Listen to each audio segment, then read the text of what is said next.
అందరికీ నమస్కారం. రాష్ట్ర ప్రజలకి, శ్రేయభిలాషులకి, ప్రతి ఒక్కళ్ళకి సీమరాజా గారు వైసీపీ ఎమ్మెల్యే. ఆయన పేరు ఏమో తెలియదు, కొత్తగా పేరు పెట్టారేమో సీమరాజా గారు అని.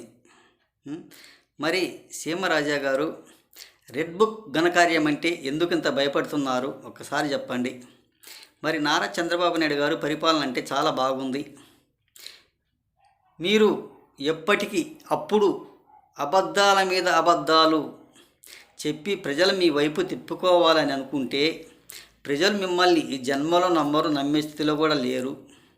ఒక్కసారి ఆపండి, చెప్పండి. మరి నిన్నటికి నిన్న జోగి రమేష్ విడుదల కోసం గుంటూరు వెళ్తే ఏమి అబద్ధాలు, అబద్ధాల మీద అబద్ధాలు, అబద్ధాల మీద అబద్ధాలు చెప్తే జనాలు ఏమన్నా నమ్మే స్థితిలో ఉన్నారా?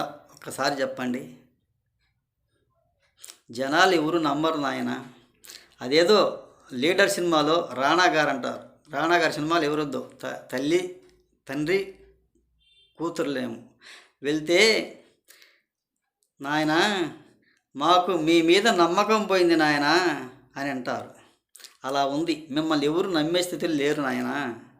ఇక రాష్ట్ర ప్రజలు ఎప్పుడో మిమ్మల్ని వదిలేశారు, మీకు 11 సీట్లు ఇచ్చారు.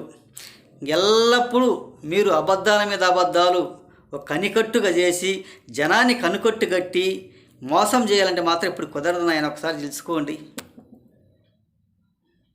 మీ కనికట్లు పనికిరావు.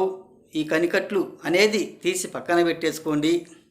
నీతి, నిజాయితీ, నిబద్ధత అనేది కొంచెం రాష్ట్ర ప్రజల కాడ నేర్చుకోండి. రాష్ట్ర ప్రజలకు నిజం చెప్పండి. మరి వరద బాధితుల బోట్లు అనేది మీ రంగులే ఉన్నాయి. మీరు చేయించిన పనే కానీ ఎవరు చేయించలేదు కదా. ఇసుక దోపిడీకి మీరు తెరదీశారు, దోచుకున్నారు. అది బోల్తా కొట్టి ఢీ కొట్టి రాష్ట్ర ప్రజల మీదకి తిప్పడానికి మీరు చేసిన ప్రయత్నం ఇది. ఒక్కసారి తెలుసుకోండి. మీ మీద రాష్ట్ర ప్రజలకు నమ్మకం పోయి ఎవరూ నమ్మలేరు సీమరాజా వారు. ఇంకొక విషయం, పేర్ని నాని గారు బందర్ ఎమ్మెల్యే, ఓడిపోయిన ఎమ్మెల్యే. గతసారి కూడా నేను కూడా చెప్పాను అదే ప్రకారంగా.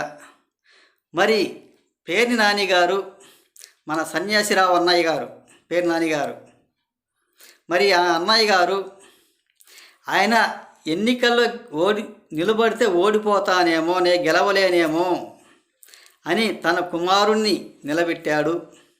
ఆయన ఓడిపోతే నాకు చెడ్డ పేరు వస్తుంది, నేను గెలిచిన వ్యక్తిని చాలాసార్లు ఒకటి గెలిచాను, ఆ చెడ్డ పేరు నాకెందుకు రావాలి, నేను నిలబడకూడదు, మా కుమారుడి మీద తోస్తే వాడు ఎవరికి తెలియదు కాబట్టి, జన్మలకి రాష్ట్ర ప్రజలకు తెలియదు కాబట్టి, ఆ నియోజకవర్గం ప్రజలకు తెలియదు కాబట్టి వాడిని ఓడించారు, వాడికి ఎవరు ఓట్లు వేయలేదు అని అతని మీద నెట్టేయడానికి తప్ప ఇతను గెలుస్తాడు, వేస్తారు అన్న నమ్మకం అంటూ ఏమీ లేకుండా మేము గెలవలేను అన్న నమ్మకం కలిగి కుమారుని మీద నెట్టేసి, అది కరెక్టే మీరు చెప్పింది